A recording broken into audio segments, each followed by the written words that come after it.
Compositions is one of the key components of creating an incredible landscape photography image. If you don't have good composition, the photo just won't come out good.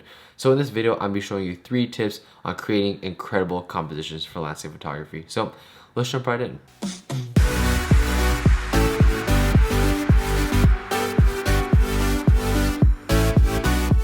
What's up guys, it's Project Photography back in the video, and today we got a great video talking about simple tips on creating incredible landscape photography images with composition and whatnot. There are 3 simple tips that I use. I use them on a regular basis. I use them for all of my landscape photography shoots.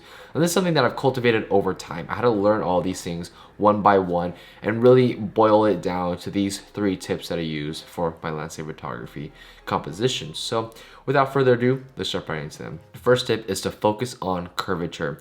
To me, curvature is probably one of the most important parts of a landscape photography image. If we're talking especially about beach photography, you know, you look at how the beach curves and how that works with the actual flow of the landscape. You know, curvature can do a lot of things, like give you leading lines. It can lead your eyes from one part of the image to another.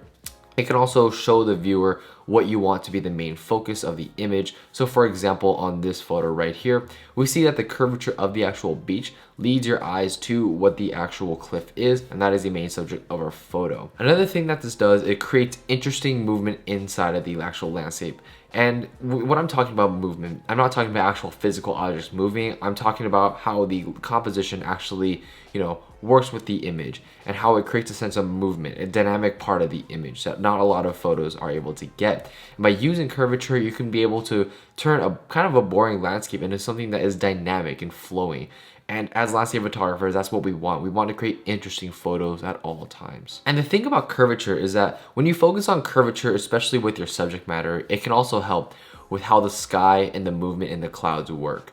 So if we have good curvature at the bottom of our frame and we have a subject with a nice sky and nice clouds, we can use something like a 10-stop ND filter, get those clouds moving, and work with the curvature of the actual foreground of the landscape to create an interesting dynamic between the two, a good sense of contrast that, you know, you don't necessarily get with a lot of other kind of contrasting elements. With this kind of contrast, we're working on movement and flow of the image.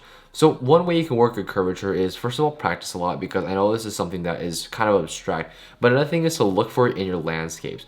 Look at where your subject matter is and understand how, let's say, certain elements of the photo are going to lead up to that image, and we can create good curvature that way.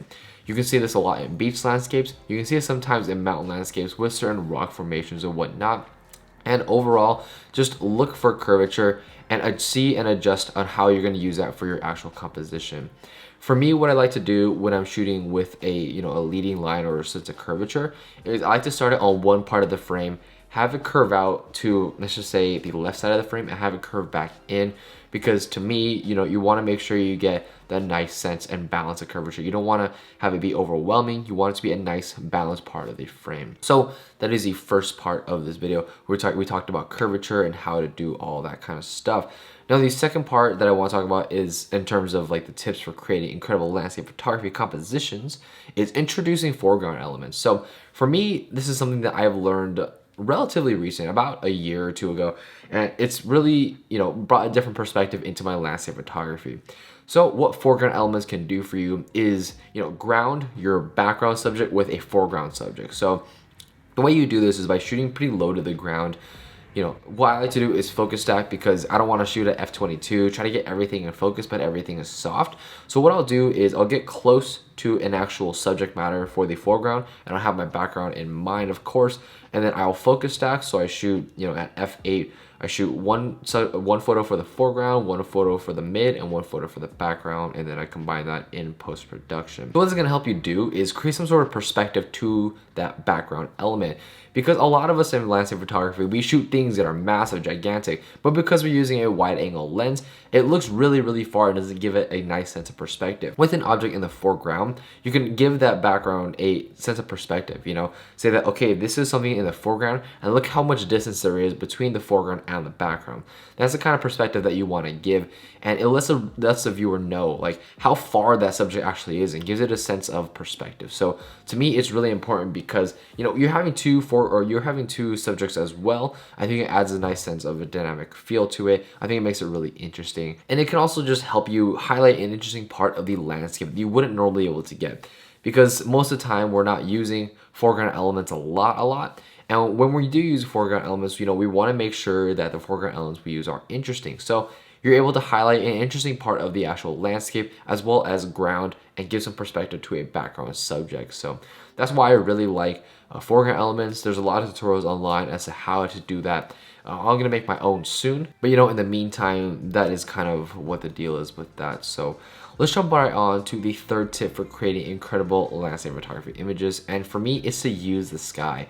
I don't think a lot of people understand how interesting the sky actually is when it comes to landscape photography, because for me, that's probably my most favorite aspect of a landscape. A lot of the photos that I've created really revolve just around the sky sometimes because it's just that incredible. We're talking incredible lighting, we're talking incredible movement in the clouds, different types of clouds, different looking clouds, and it makes a really interesting dynamic part of the landscape. And because of the sky by itself, you're never gonna get two photographs that are exactly the same when you're shooting, even at the same location, because the skies vary from location to location and from weather to weather to lighting to lighting. So it really just depends on what you're looking for in a landscape, and utilizing the sky as a central part of the landscape, not necessarily your main subject, but a central part of the landscape is absolutely critical. So what I like to do to create amazing sky images is first of all look for lighting.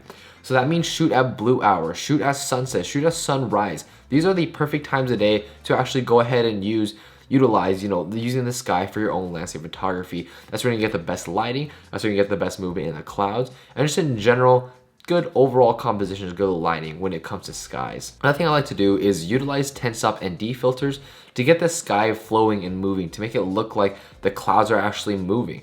And like I said in my first tip, you know, we're being able to use curvature, show that movement in the sky. And to me, that's really important because it adds another dynamic part of the image. It looks really interesting and it's just overall really cool. So that's something that I really like to do with the sky. You know, a lot of people overlook it because they think, oh, it's just a sky, it's gonna be there all the time. But in reality, the sky is one of the most important parts of your landscape. And if you're able to use the sky correctly in the right type of scenario with the right type of lighting, it's gonna come out absolutely magical. So utilize the sky to your fullest ability. So anyways, guys, that is my 3 tips for creating incredible landscape photography compositions. We talked about curvature, we talked about introducing foreground elements, and we talked about utilizing the sky in your image. If you can use those 3 things, I guarantee you, your compositions will look incredible almost overnight. Obviously, creating incredible landscape photography compositions is not easy, but it takes a lot of practice, a lot of time, but those are the 3 things I really look out for when it comes to my own landscape photography. So yeah, guys, that's pretty much it for the video. And as you can see, I'm really in a different area. This is not my normal bedroom, you know, studio type of setting. This is, you know, I'm back at college. So this is kind of the space that I'm living in. You're gonna see a lot of different like angles, a lot of different movements when I'm going around and shooting these videos. So be on the lookout for that. It's gonna be an incredible year. I have some incredible videos coming up because I'm in San Francisco. Actually, there's a lot of landscapes I really want to shoot over here, and man, I'm gonna be making some great videos for y'all, so be on the lookout for that. Anyways, guys, let me know what you guys think about this video down in the comment section down below. Rate, comment, subscribe, and I'll catch you guys in the next one.